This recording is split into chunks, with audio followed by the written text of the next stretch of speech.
Je pense que, comme tu as dit, il faut aller vraiment à la source. À la source. À la source, vraiment, comprendre vraiment Jésus, qu'est-ce qu'il est venu faire. Qu'est-ce qu'il a fait, en fait, l'œuvre de la croix. Tant qu'on ne comprend pas ça, je pense que nous-mêmes, on ne se comprend pas. Moi, je pense que exactement. En tout cas, ton message va... Soit venu gloire à Dieu, hein, qu'est-ce que je peux dire? En tout cas, félicitations aussi pour les recherches. Ça a été vraiment clair. Tout ce que tu as mis là, ça a été... Wow. En tout cas, gloire à Dieu. Amen, gloire à Dieu. Amen. J'avais une question. Vas-y. Je ne sais pas si c'est une question, mais par rapport au discours intérieur du moins le jugement constant de soi, est-ce que c'est mauvais en soi? C'est-à-dire que moi je sais que je suis comme ça vis-à-vis de moi, et ça me permet de m'évaluer aussi. Parce que j'estime qu'il y a des choses, par exemple, dans lesquelles je ne dois plus me retrouver. Donc ça me permet de me dire que si je suis encore peut-être dans certaines choses, c'est peut-être pas un problème. Mais je sais que les personnes qui me connaissent vraiment me disent que je suis dure avec moi. C'est-à-dire que pour moi, il y a des choses en fait qui ne doivent plus passer. Mais ça, c'est vraiment à titre personnel. Donc, mais c'est pas de l'autocondamnation. C'est vrai que c'est par rapport à mon passé aussi. Oui, c'est ça. Mais c'est pas de l'autocondamnation. Enfin, je sais pas si tu vois ce que je veux dire. C'est pas de l'autocondamnation en fait. Donc, du coup, comment... C'est pour ça que je dis que je sais pas si c'est une vraie question, mais en fait, comment du coup jauger quelle est la limite en fait entre l'autocondamnation vraiment et le fait de s'auto-évaluer finalement, ce qui n'est pas mauvais en soi. En fait, le problème qu'il y a, c'est que souvent le jugement en fait qui ressort et que lorsque on met en évidence par exemple le fait, par exemple dans Matthieu 7 qui dira que toi qui juges ton frère, tu ne vois pas la paille, la poutre qui est dans tes yeux, etc. Et souvent et là ce qu'il dit dans ce passage-là, c'est pas que c'est faux ce que tu vois, c'est la manière. Voilà, et c'est le jugement qui est baisé, on parlera de ça, on parlera plus tard aussi de ça. Parce que le problème avec la justice de l'homme, c'est qu'elle peut avoir une part de vérité, mais en fait, comment elle est mise en place, elle n'est pas bonne. Par exemple, un exemple type, l'apôtre Pierre voulait défendre Christ. On doit défendre Christ. Mais qu'est-ce qu'il a fait? Il a pris une épée, il a coupé l'oreille. Ça, c'est un mauvais jugement. Et souvent, ce jugement-là est le reflet aussi de ce qu'on a aussi en nous-mêmes. Donc en fait, en vérité, tu ne t'appartiens pas. Donc lorsqu'on se juge, on se juge de manière... Enfin, la manière dont on juge, on le juge mal. Et c'est comme si qu'on dit... Donc là, en plus, ça va très loin, parce que là, ça vient même à... Voilà, sa propre justice. Voilà, exactement. S'appuie sur notre propre justice. On commence à se faire juge. Parce que, en fait, se faire juge, c'est aussi sur soi-même. Donc, on remet en question la justice de Dieu. Donc, en fait, dans Romains 9, il dira justement, Dieu fait ce qu'il veut, il fait grâce à qui il veut. Il dit, toi qui es-tu qui conteste, en fait, le Seigneur, l'argile pourra dire au potier comment tu m'as fait. Donc, c'est exactement ça, en fait. Lorsque tu remets en question, et comme tu as dit sur cette nuance-là, elle est cette frontière-là, en fait, elle est très fine, parce que autant, effectivement, Paul pourra dire, je traite durement mon corps, je ne le tiens pas à assujettir, mais c'est toujours dans la justice de Dieu. C'est-à-dire que Dieu sait, comme il dit, il ne va pas mettre au-delà de nos capacités, et en fait, aussi, Dieu veut on soit sincère, mais aussi parce que des fois, comme je dis, on va le faire d'une manière trop brusque, on ne va pas laisser le travail de Dieu. Et là, en fait, c'est nous-mêmes qui prenons les devants. Et dès qu'on prend les devants, c'est KO, quoi. Et comme tu l'as dit, c'est très intéressant. C'est que l'exigence, la dureté qu'on peut avoir nous-mêmes, c'est souvent lié à notre éducation, notre passé ou ce qu'on a vécu. C'est souvent ça. Donc, des fois, on reproduit ce que... C'est vrai qu'en fait, il faut revenir à la source. Parce que des fois, les gens ont des problèmes. Tu dis, oui, prie pour moi. Des fois, il faut se dire, ok, mon frère, ma soeur, si on peut déjà voir comment ça se passe avec ta famille, avec tes parents, avec ton frère, avec ta soeur. Des fois, il y a des réponses. Parce que des fois, on va loin, on va chercher... Encore une fois, ça, c'est un autre débat, psychologue, etc. Mais en fait, en vérité, juste tu prends le temps. Parce que des fois, on est là, on va prier comme ça. Prenons juste le temps, les bonnes questions. Et toi-même, tu vas dire, ah oui, en fait, ça vient de là. Donc vous voyez, donc en fait, c'est toujours cet aspect-là. Et c'est ça le bon jugement. Le jugement, ça tranche, c'est juste, c'est dans la justesse. Alors que nous, on tape toujours à côté. Et du coup, en tapant à côté, ben, on se fait mal et on fait mal aux autres, tout simplement. Une culpabilité prolongée, c'est aussi un manque de foi, tout simplement. Mmh. Un manque de confiance. Exactement. Je fais confiance en moi, et plutôt que faire confiance à toi. Ça, on le retrouve dans tous les... Ouais, tout à fait. Tout à fait. Ah oui, non, il n'y a rien de plus pire. Parce qu'après, on s'appuie sur sa propre justice et non celle de Dieu. Et là, clairement, frère, c'est voilà, quoi. C'est de l'autoflagellation. Par rapport à ce que Rexa disait, il y a un passage qui me venait, je crois que c'est Jacques qui en parle, qui dira la justice de l'homme n'accomplit pas la justice de Dieu. Wow. C'est-à-dire que quand on est dans sa propre justice, on est diamétralement opposé à celle du Seigneur. En fait. Même quand on s'examine, il faut vraiment que ce soit la justice du Seigneur. Amen. Et pas la nôtre, pas notre rigueur, comme tu as dit, parce que sinon en fait, on peut se perdre. En fait. Exactement. C'est très subtil en fait, parce que la justice de l'homme peut ressembler à la justice du Seigneur. Et la différence, je pense, c'est au niveau du fruit que ça produit. Du fruit, ça produit. C'est le fruit, Amen. en fait, c'est Amen. ça qui fait la différence si c'est le fruit du Seigneur. Donc la justice du Seigneur, c'est notre propre justice. Amen, amen. Amen. Mais des fois, on demande pardon aussi, mais on n'est pas librement, en fait. Des fois, il y a un péché, tu demandes pardon, mais tu te libères pas. En fait, tu n'as pas la paix. Tu demandes pardon, mais tu n'as pas la paix. Si tu peux prendre Romains 5 rapidement, juste Romains 5, verset 1. Après, excuse-moi, je vais te laisser. Romains 5, verset 1. Parce que ça va totalement dans ton sens, justement. Verset 1. Romains 5, verset 1. Étant donc justifiés par la foi, nous avons la paix avec Dieu, notre Seigneur Jésus-Christ. Voilà, comme tu l'as dit. Lorsque tu es justifié par la foi, tu as la paix. Donc effectivement, c'est ça le souci. Comme tu as dit, et ça revient à ce qu'il disait Jessie, c'est que c'est un peu le pardon. Des fois, le pardon n'a pas effet parce que toi-même, tu ne te pardonnes pas. C'est un peu comme lorsqu'on dit aime ton prochain comme toi-même. Tu ne peux pas aimer ton prochain si tu ne t'aimes pas toi-même. Donc c'est toujours en fait l'intérieur qui est le reflet de l'extérieur. Donc si toi-même en fait tu te vois pas bien, je suis là, regarde ma tête, regarde mon nez, etc. Tu vas pas aimer les autres. Tu vas toujours complexer en fait. Il faut que tu t'aimes parce que tu es une si belle créature. Donc aussi également pour que tu aies le pardon, il faut que tu acceptes le pardon pour que voilà tu te libères. Moi j'avais vraiment un péché, j'étais pas bien du tout. J'ai beau prier, beau demander pardon, il n'y avait rien à faire. Je dis mais papa, je prie, je fais ça, mais ce péché-là, moi j'arrive pas. C'est quel péché? Non, pas du tout. Je t'écoute. Pas grave. Parce que Kylian, elle avait 5 mois. Je suis tombée enceinte, mais c'était les jumeaux en fait. Donc je suis partie, j'ai dit je ne peux pas garder parce que j'ai des grossesses difficiles. Je ne peux pas garder, je suis obligée d'avorter. Mais quand je parle, le médecin me dit mais toutes les femmes qui sont devant là, ils veulent avoir des enfants, vous avez des jumeaux, vous voulez vous avorter. J'ai dit mais moi les grossesses c'est difficile, je suis hospitalisée, je vomis, ma fille n'a que 5 mois, je ne peux pas. Donc j'ai avorté en fait. Mais dans ma tête, quand j'ai avorté, ça me revenait le message du médecin à chaque fois. Donc j'avais cette culpabilité. J'arrivais pas. Je suis parti voir mon père, et tant qu'à l'époque c'était mon pasteur, je lui ai dit, mais j'arrive pas, j'ai pas la paix, comme si il y a des enfants qui pleuraient, tout ça, je me sens pas bien.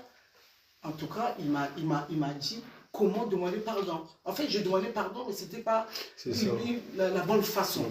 Voilà, il m'a dit, tu demandes pardon comme ça.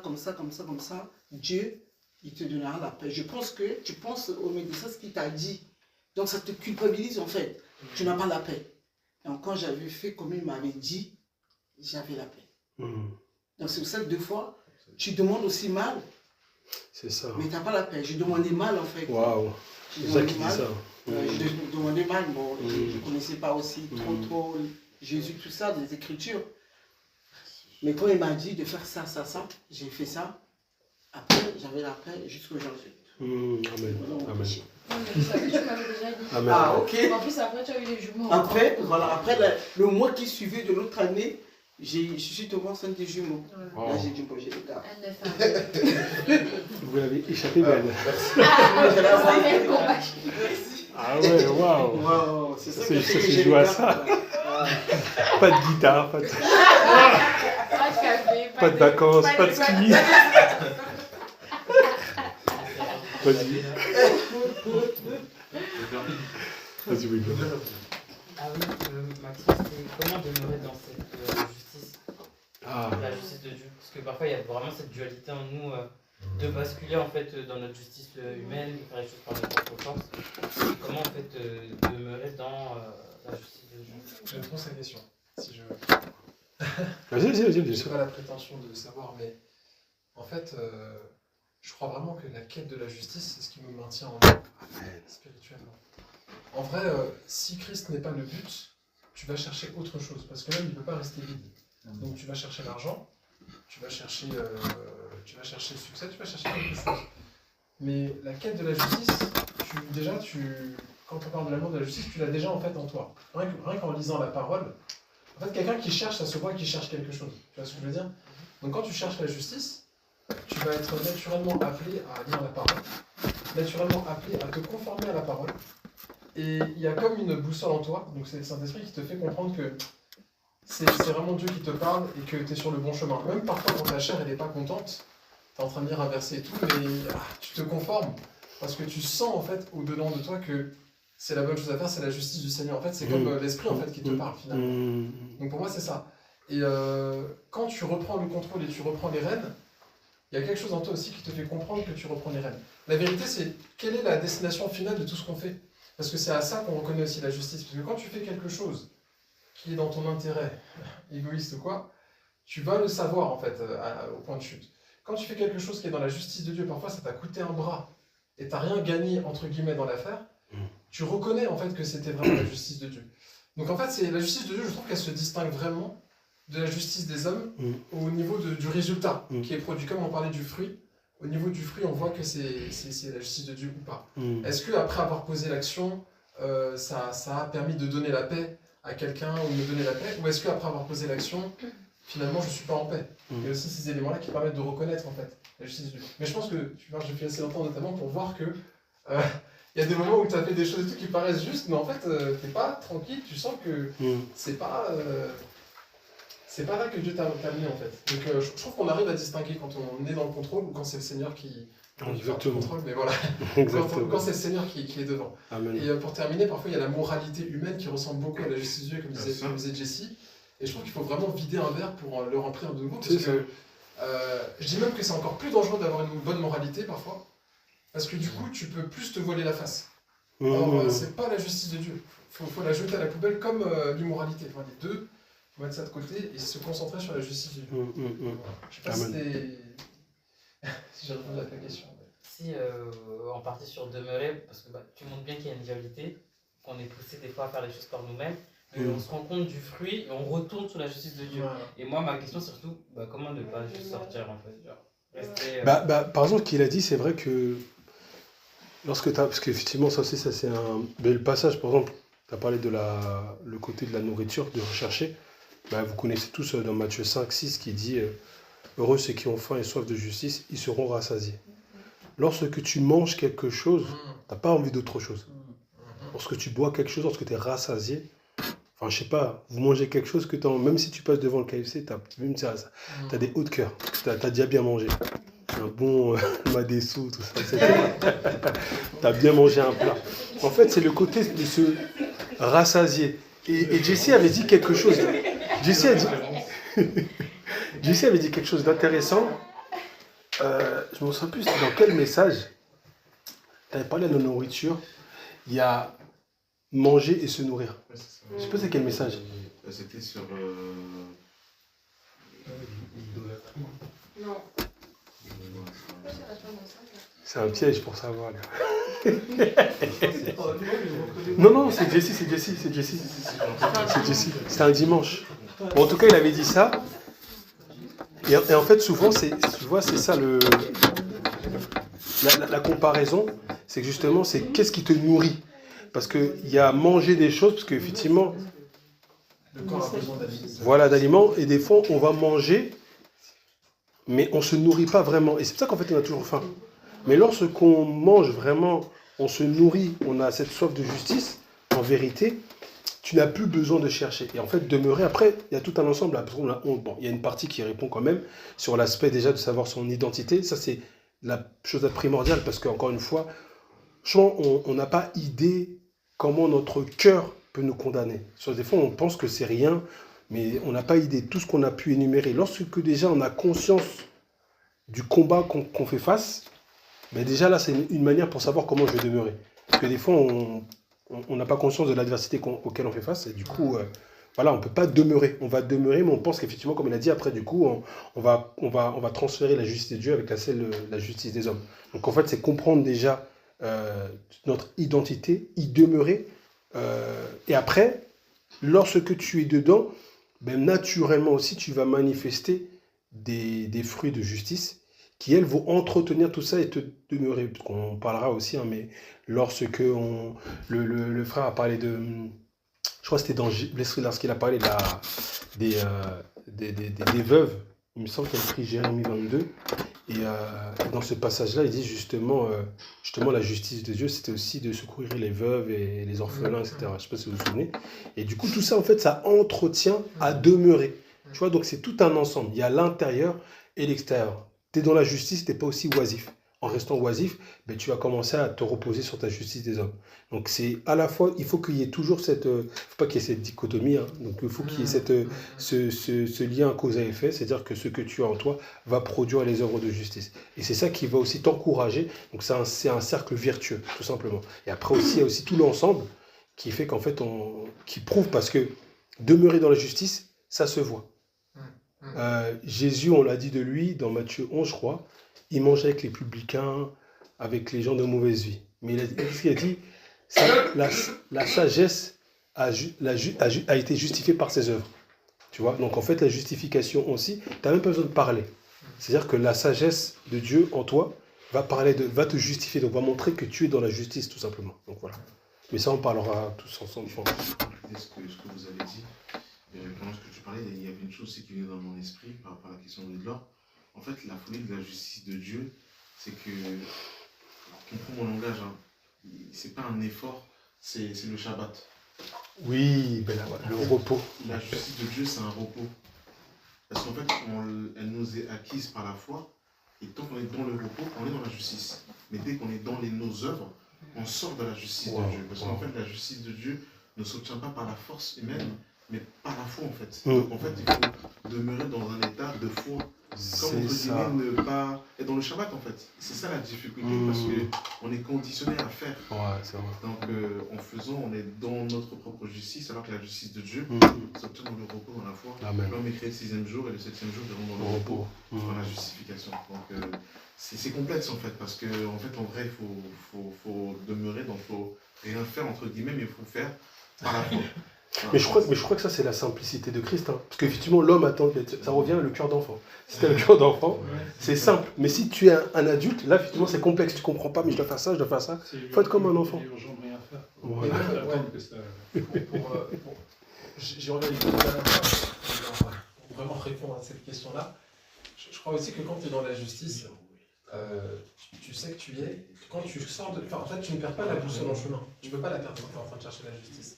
C'est le refroidissement qui fait faire.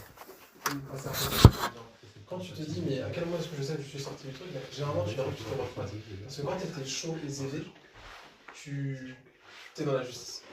Par défaut. Voilà, c'est un peu ça la réponse que je pourrais te donner. Merci pour votre réponse. Je sais pas si ça peut. Est-ce que sortir de la justice de Dieu, ça veut automatiquement dire qu'on a péché? Qu'on a quoi? Oui, pour moi, oui. Attends, tu peux répéter ta question? C'est quoi comme question? Tu peux répéter la question? Can you repeat, please? Non, parce que ça enregistre, je vais remettre après la question de l'enregistre. J'ai dit, est-ce que sortir de la justice de Dieu, ça veut dire automatiquement qu'on a péché? Alors, moi, je disais oui, dans quel sens? En fait, c'est que, étant dans la justice du Seigneur, en fait, on va manifester un fruit. tu sors de la justice du Seigneur, tu vas manifester aussi un autre fruit. Donc tu vas être aussi injuste à l'égard des hommes, à l'égard des frères et des sœurs, à l'égard... en fait, dans le jugement que tu vas exercer, quand tu es dans la justice de Dieu, tu vas juger injustement, parce que tu te tiens plus dans la justice du Seigneur. Donc oui, ça va manifester des fruits. D'accord. Après, le péché, c'est pas forcément l'impudicité, la fornication. Oui, c'est rater le but, le péché, c'est rater le but. Par rapport à ce que la sœur aussi a dit, et déjà merci pour le message, moi j'avais un passage dans 1 Jean chapitre 2, versets 28 à 29, qui nous dit que « Et maintenant, petit enfant, demeurez en lui, afin que lorsqu'il paraîtra, nous ayons de l'assurance, et qu'à son avènement, nous ne soyons pas confus et éloignés de lui. Si vous savez qu'il est juste, reconnaissez que quiconque pratique la justice est né de lui. » C'est-à-dire que, en fait, quand on ne marche pas dans la justice, en fait, c'est comme si, entre guillemets, on bafouait aussi l'œuvre de la croix. Et même marcher dans la justice en soi, c'est, je pense, regarder à Christ tout simplement, parce que lui-même qui était juste, il s'est fait, entre guillemets, il s'est fait malédiction pour nous. C'est-à-dire qu'en fait, il faut se dire que, moi, dans ma vie, il m'arrive ça.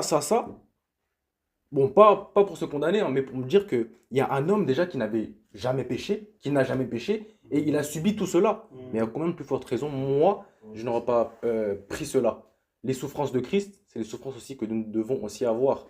Et il y a un passage qui me vient qui dit que « Et qui vous maltraitera aussi quand vous ferez aussi le bien ». C'est-à-dire que même quand il y a des mauvaises choses en fait, qui arrivent dans notre vie, c'est toujours la justice de Dieu. Lui-même, il a envoyé son fils en fait, sur cette terre-là, et il est mort en fait, pour nous. Mais en fait, quand nous avons fait des pensées comme cela, c'est comme si en fait, on se pensait plus intelligent en fait, que Dieu. Pourquoi tu m'as permis cela? Pourquoi tu m'as permis cela? Donc c'est vraiment ce passage-là. Et après, vous allez me confirmer aussi par rapport à la pensée que j'ai, par rapport à la cuirasse, comme tu as bien expliqué. La cuirasse, elle protège les organes vitaux. Il y a un passage qui me vient, je pense que c'est juste en haut, qui nous dit qu'il y a des péchés qui mènent à la mort et il y a des péchés qui ne mènent pas à la mort. C'est-à-dire que Dieu nous donne la capacité d'être blessés peut-être à la main, mais il sait que ça ne va pas nous amener à la mort. Mais il sait que si nous avons la cuirasse et que ça ne touche pas nos organes vitaux, donc ce péché-là, si on enlève cette cuirasse-là, ça va toucher nos organes vitaux. Donc si on ne marche pas dans la justice de Dieu, c'est qu'on enlève cette cuirasse-là et que c'est un péché qui mène où? À la mort. Mais quand nous avons cette cuirasse-là, partout où nous sommes blessés, Dieu sait que ça ne va pas nous mener à la mort, donc à la mort physique et à la mort aussi spirituelle. Donc c'était ça un peu la pensée. Amen, amen.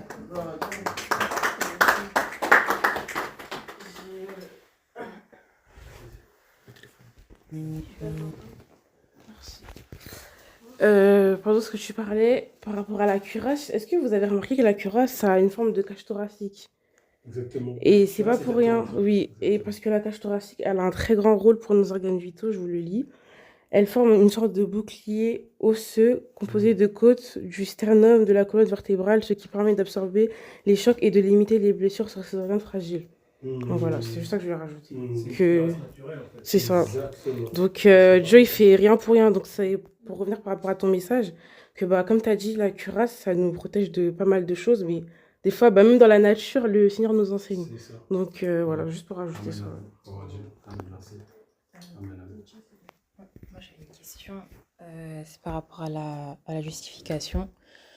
Déjà, gloire à Dieu pour le message. Tu vois, c'est par rapport au cœur d'enfant. Enfin, d'un côté, on doit croire que le Seigneur il nous a justifiés. Donc, des fois, il y a les pensées qui peuvent venir, qui viennent soit de l'âme, de la chair, ou des fois du diable. Et du coup, toi, tu dois te dire, parler à ton âme en disant, ouais, je suis pas comme ça, parce que Dieu dit que je suis comme ça.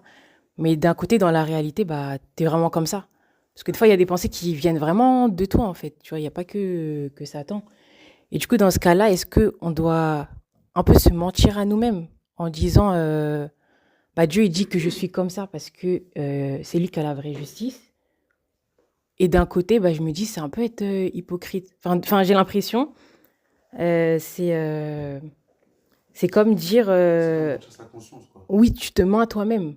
Alors que parfois, tu as vraiment un problème à régler, tu vois. Et du coup, des fois, je trouve que c'est compliqué de pas être dans la culpabilité et de laisser Dieu faire sa justice, en fait, par rapport au cœur et tout. Non, effectivement, c'est très, très subtil par rapport à ça. Mais effectivement, en fait, il y a deux choses. Il y a la première que, effectivement, notre cœur, comme tu as dit effectivement, en fait, ce qu'il faut savoir, c'est que le passage qu'il a dit, le frère, le juste que tu feras par la foi. En fait, tout est lié à la foi. La foi est une chose qu'on espère. Donc, on ne voit pas. Donc, en fait, il faut comprendre que lorsqu'on croit en la parole de Dieu, ce n'est pas forcément manifeste. Il faut croire, il faut avoir la foi dedans. C'est comme si on te dit, Cynthia, tu es comme ça. Ce que tu manifestes, peut-être effectivement, les gens ils voient ça, toi tu vois ça. Mais en fait, ça va toujours. En fait, il faut aller à la source. Donc lui, le Seigneur va tout. C'est ça qui est bien avec la justice de Dieu, c'est que ça va directement à la source. Lui, le Seigneur, te voit d'une manière, parce qu'il te voit comme il t'a créé. Mais nous, on a tendance justement à voir un peu. C'est un peu comme un arbre. On va voir aux branches, aux arbres, mais on ne va pas voir à la racine. Donc lorsque le Seigneur te dit, tu es comme ça, comme il dira justement lorsqu'il parle d'Abraham, il le voyait perdre une multitude. Mais Abraham ne voyait pas ça, concrètement. En plus, ça faisait combien, 17 ans, je ne sais pas, tu avais dit ça. C'est quoi? Tu imagines, le temps tarde. Tu dis oui, tu auras une postérité. Mais concrètement, ce n'est pas le cas. Donc est-ce que Dieu ment? Non, Dieu ne ment pas. C'est juste sa justice qui va s'accomplir. Mais nous, on a juste à croire à ça. Donc même par rapport au niveau des traits de caractère, de ce qu'on peut manifester, lorsqu'on croit en sa parole, en vérité, ça va se manifester.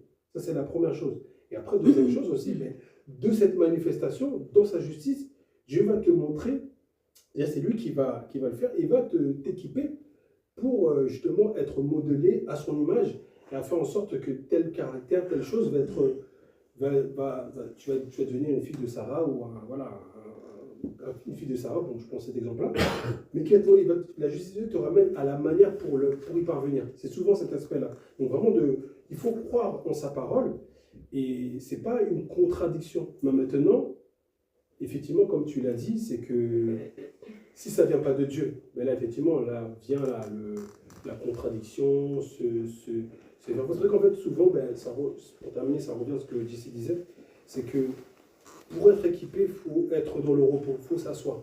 Si tu es toujours en mouvement, tu ne peux pas, on n'équipe pas un soldat en mouvement. Il faut qu'il soit assis, il faut qu'il prenne le temps. Je ne dis pas forcément être montagnard, hein, mais juste prendre le temps.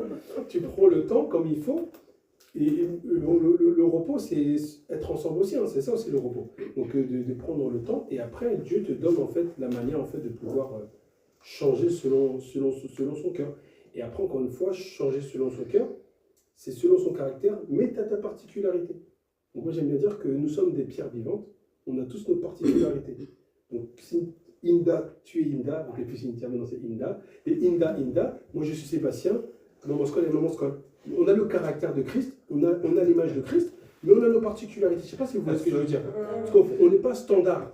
Donc tu auras ta particularité, Maxime a sa particularité, Auguste, Rimé, on a tous notre particularité. Ce n'est pas d'être des photocopieuses. Mais par contre, on a le caractère de Christ qui nous fait en sorte d'avoir peur de compassion, de faire preuve en fait de tempérance, de se comprendre, etc. Donc, tout simplement.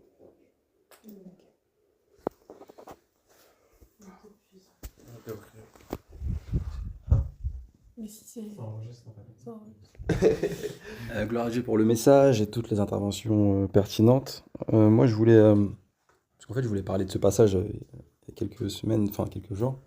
Et c'est pour rebondir sur ce que le frère Dan disait, parce que c'est un peu dans la continuité de tout à l'heure, on parlait de la mort, etc., de l'injustice, et notamment du message. Et en fait, j'étais en train de méditer il y a quelques jours sur Ésaïe 55. Je vais juste prendre quelques passages, je ne vais pas tout lire.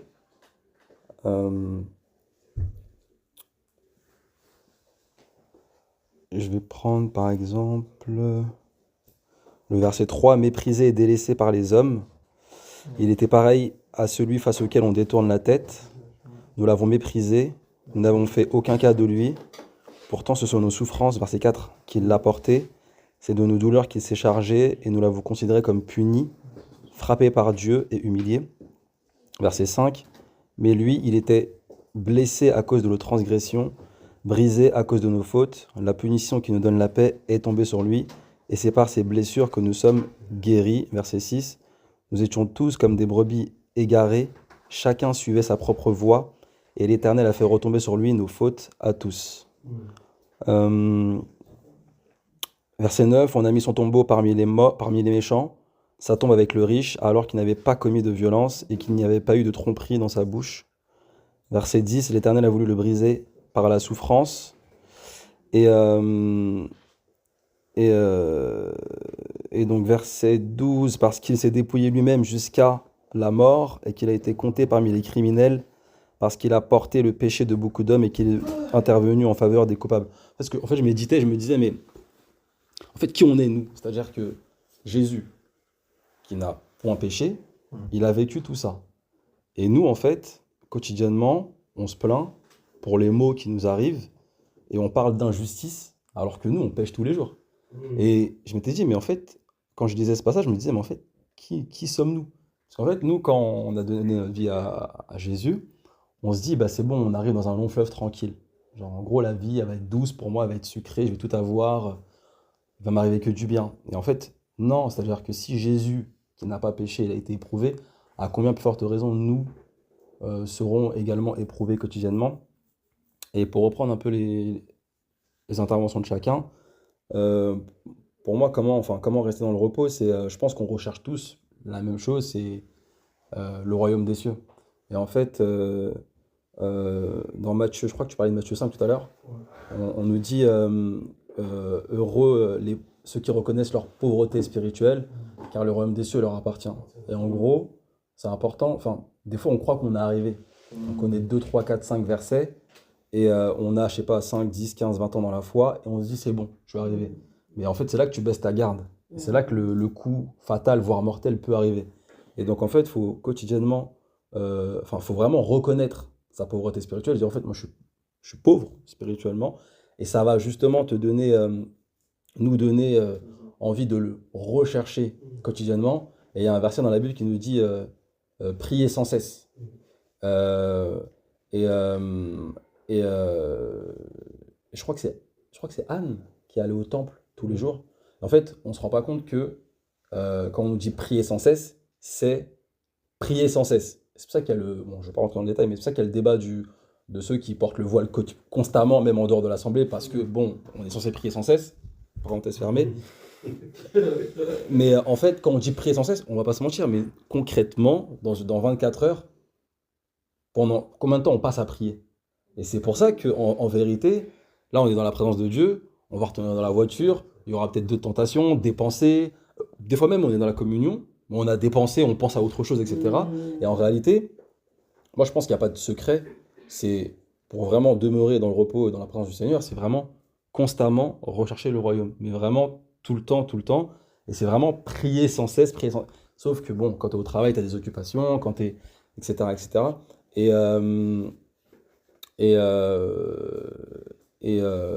en fait, tout à l'heure, t'en as parlé, mais c'est ce que je voulais dire quand j'avais levé le doigt, c'était que des fois, quand tu avais montré la slide, des fois on cherche des psychologues, des antidépresseurs, etc., etc. Alors qu'en réalité, tout est dans la parole. En vérité, tout est dans la parole. Et très sincèrement, je pense que le monde ne fait que singer les Écritures en mettant des psychologues à disposition, en mettant des antidépresseurs, d'autres solutions, des coachs, etc.